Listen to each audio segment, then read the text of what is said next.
Hey guys, what's up? This is Bharat. You're watching iGyan, and it's time for another episode of Let's Game. Last time around, we did a budget gaming PC for around 30 to 35,000 rupees. You guys liked it. We even gave away 2 of those.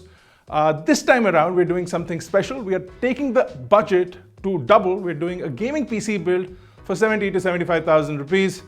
And maybe we'll do a giveaway at the end. Maybe we won't. Let's see what happens. But right now, let's game.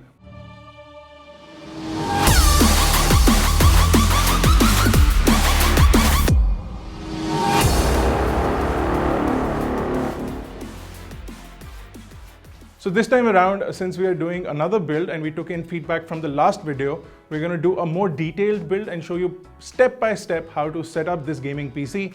And again, if you guys have feedback and comments, leave those in the comments below so that we know what we need to do so that when we do future videos, we can take some feedback from you guys as well.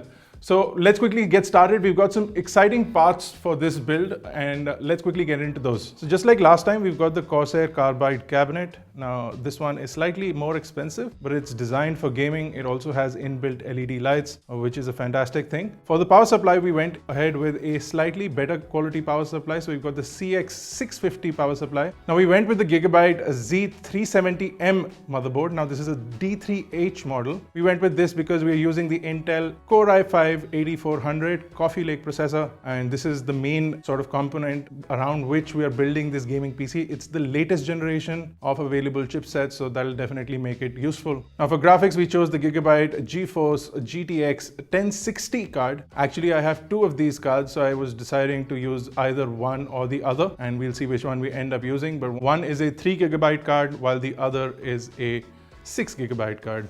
Now we got 2 storage drives. We decided to boot the system off a Kingston 120 GB SATA SSD, which will help boot up the machine really fast. You can also choose to go with an NVMe drive. Make sure your motherboard has an M2 slot so you can pop in those NVMe drives. And then we also decided to get a Seagate Barracuda 2 TB drive, which will help store all our games and everything else that we need. We also got some additional fans and LED lights to jump the system up. So let's quickly get started with the build. First step is to remove the screws and open the cabinet door. This cabinet is great because you've got all your mounting sort of studs for the motherboard already pre-placed. You've got lots of cable management. You have all your connectors for the front board already in place over here. And then you have lots of storage drive options. So I can pop in full 3.5-inch drives, 4 of those here, and lots of space over here at the bottom so you can get a big power supply. So this is a really expandable board. Also lots of fan options. There is already the red LED fan in the front. So all of that is really great on this cabinet. So that's really good. So what I want to do now first is grab the motherboard. I'll put the cabinet to the side for the time being.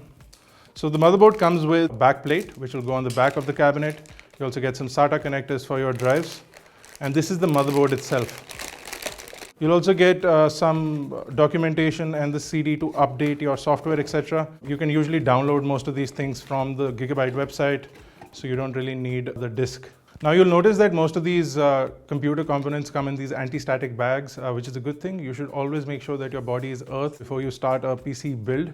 It's really crucial. Now a lot of you guys said that you should install the CPU before you install the motherboard onto the cabinet. You can do it later on also, especially because cabinets now have both sides open, so it doesn't really need to be before. Earlier, when the cabinets used to have only one side open, is when this was a recommended process. People have just sort of hung on to it. What I'm going to do is I'm going to place this inside the cabinet and then take a look at the CPU itself. So the first thing I'm going to do is install the backplate for the motherboard. This will help sort of set up all the I/O ports, etc. Make sure it's facing in the right direction. In most cases, it should ideally snap into place. If it doesn't, you just need to pull this out a little bit, flatten it out, and then it should snap into place.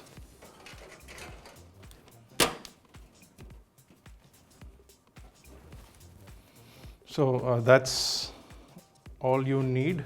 From that, then you can grab your motherboard and sort of place it inside the cabinet. Make sure it matches the connectors and the holes at the back over here that you've just placed on the plate. And then it also needs to match up some of the screws for the mounting. Now, if the mounting holes on your sort of cabinet are not enough according to the motherboard that you're installing, you can always add some more. So I think I'll need to add some more. So any decent cabinet maker will provide a lot of screws inside the box, which is a good thing because I need one here for my motherboard. So once all your sort of mounting studs are in place, you can start installing the screws for the motherboard. Make sure the motherboard does not flex in any place, which will make it ideal, because if you add a PCIe card or anything, you don't want the weight of that card to sort of press the motherboard down. So once you have your motherboard in place, make sure you put on the mounting screws and you tighten them up. Make sure you do not tighten them up beyond a certain point. So they need to be just tight enough, but not overly tight. And if you screw on the screws too tight, that may damage the motherboard. Now, after the motherboard, you're going to install the CPU. In our case, it's the Core i5-8400 CPU. Like I mentioned, you can get a different motherboard and a Core i7 from the previous generation, and you might be able to get it at a good discount. Again, it totally depends on what you guys want. So this is the easiest, but also the most nerve-wracking process of them all. This is possibly the most expensive component of your build, and if you don't place it correctly onto the motherboard, you might damage the chipset. So it's pretty easy. So you will open the spring-loaded mechanism and remove this black plastic cover. Make sure you remove the CPU from the packaging, and you'll see the two notches on the CPU. These two notches align with the notches in the CPU holder on the motherboard. Place the CPU with the notches getting aligned, and then make sure the cover fits back under the screw, and all you need to do is clip it in place. As simple as that.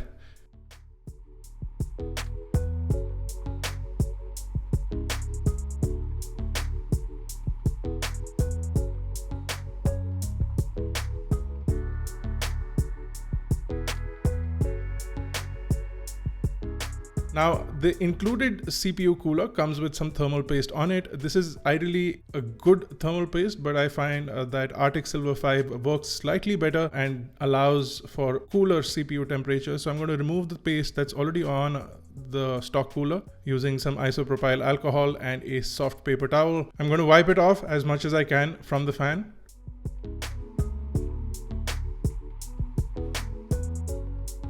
And then on the CPU itself, I'm going to release a dollop of the Arctic Silver 5 thermal compound. Make sure you leave a generous amount, and you don't need to spread it. Once you press down the fan, it'll automatically spread on the CPU. After this, all you need to do is install the fan, press it down with your thumb, and put the lock nuts in place.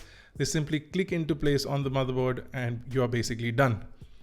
Now, the fan connector cable needs to go on the top of the motherboard. So you want to place your fan in a way that the cable reaches that connector easily.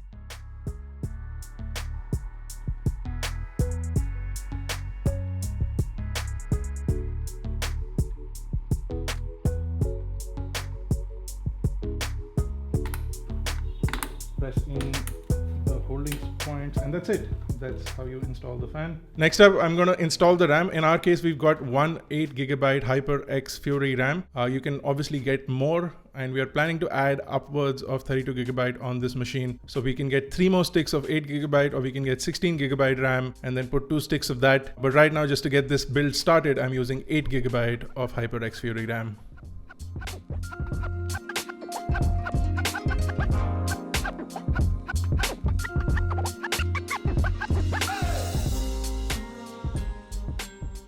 Next up, we're going to install the SMPS. What we need to do is make sure it fits into place. I'm going to route the cables from the side towards the back, and then screw in the 4 screws that come with the SMPS. The good thing about this cabinet is that where the SMPS fan is, or the power supply fan is, there is a nice air filter that will prevent the dust and the particles from going inside the power supply, therefore prolonging the life. The air filter is also cleanable, so you can wipe it down, or you can even wash it down and dry it before reinstalling it onto the cabinet, which will increase the longevity of your power supply. Now, to install the graphics card, we're going to open up the back cover plate over here. This is the expansion port cover. Once you remove that, you'll see that each expansion port has its own screw, and you're going to remove the top 2 screws to open up the top 2 expansion ports. Once you do that, you will see that it'll open up space for you to install the graphics card, and then the graphics card will fit into the PCI Express slot.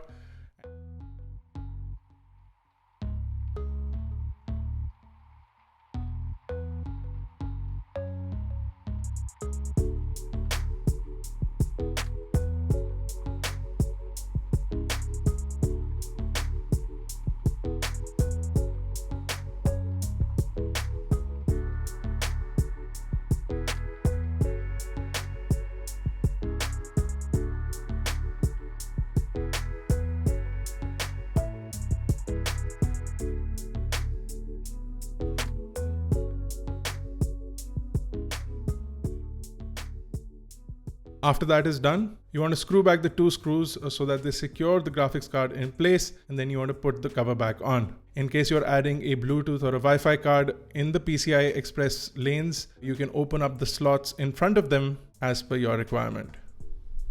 Now after this, we're going to install the cabinet cables. Now these cables have a particular place for them to go in. Most cabinets and motherboards will come with documentation telling you which cable goes where. In our case, it's easily marked on the motherboard itself and also on the cable, so it's really relatively easy to install. Simply slide it in, matching the positive cable to the positive side and the negative cable to the negative side. You also have connectors for the HD audio and the USB ports, along with the USB 3 cable, which will enable the USB 3 port in the front. And then all your reset switches, hard drive indicators, and the power switch will get connected onto the motherboard itself. Now we also got these red LED lights. These are from Cooler Master. They're available in a few colors. Now since we're going with the red and black theme, these red LED lights are great. Because they're magnetic, you can place them in any way that you want. I'm going to install these on the top and proceed after that.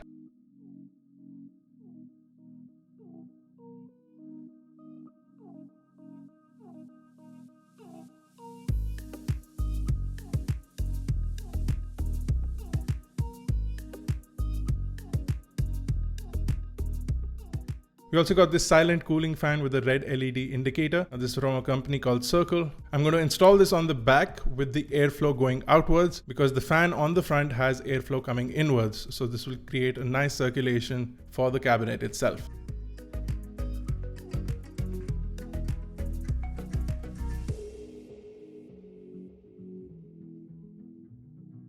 Now once everything is done, it's time to connect the power cables. But before we do that, we're going to install the SSD and the hard drive. So another great thing about this cabinet is that the media mounting trays do have SSD screw holes. So you can simply attach the SSD to the screw hole on the media tray. And then the 3.5-inch hard drive will fit on without any tools or screws required, and then all you need to do is slide them into place. Now finally, it's time to connect everything up and hide the wire mess. So I'm going to install the power cable onto the main motherboard, and then I'm also installing the CPU power cable that goes on the top left next to the CPU itself.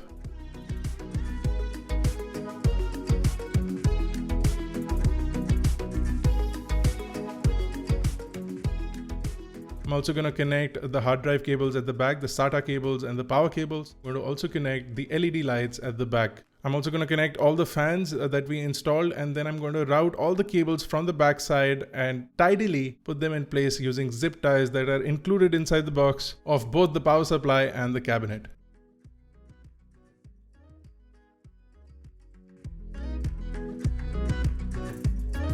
Now once I've tidied everything up, it's time to close the back panel and then take a look at the machine itself. I'm going to make sure all my connections are properly in place before I finish up and everything is nice and tight. I'm going to tighten up the screws that were used in the process, the PCI connection ports, everything to make sure that I'm not missing anything. Make sure your CPU cable is connected on the top left, and that will basically complete the build of the gaming PC. Now after everything's done, it's time to connect the power cable at the back, turn the power switch on the power supply, and once you hit the power button in the front, hopefully your machine boots up, and that is how you build a mid-tier gaming PC. Now we'll be installing Windows on this, downloading a whole host of games and testing out benchmarks and gaming performance of this machine. Now because we've got an SSD and because we've got a GTX 1060 along with the Coffee Lake processor, we should get really good gaming capabilities from this machine. Now of course everyone has different variations and combinations of how and what they want to use with their gaming PC, but this is what we've thought would be the best in the 70 to 75,000 rupee price bracket. Links to everything featured in this video is in the description below. As always guys, if you like this video, don't forget to smash that like button and let us know if you want more build videos in the future. Hit that subscribe button so that you get notified when we are up with the gaming and benchmarks video of this machine. This has been Bharat Nagpal. Thank you guys for watching. I will see you in the next one.